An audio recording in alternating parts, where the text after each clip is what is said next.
எப்போ நம்ம ஒரு இடத்துல அவங்களுக்கு தேவையில்லாதவர்களா இருக்கிறோமோ, அப்போ அந்த இடத்துல நீங்க எவ்வளவு நல்லது செஞ்சாலுமே அது பிழையா தான் இருக்கும். நீங்க பேசுற பேச்சு கூட அவங்களுக்கு சத்தமாக தான் இருக்கும்.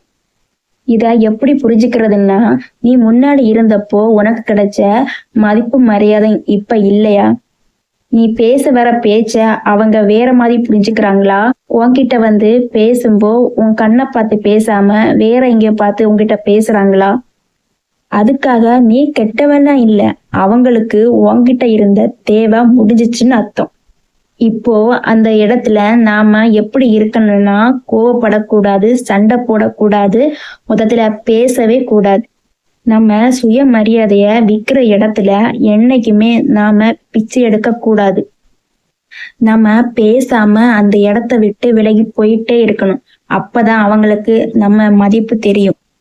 மத்தவங்க நமக்கு மரியாதை கொடுக்கலன்னு கவலைப்படுறதுக்கு முன்னாடி நாம நம்ம மரியாதைய காப்பாத்துறதுதான் நமக்கு நல்லது.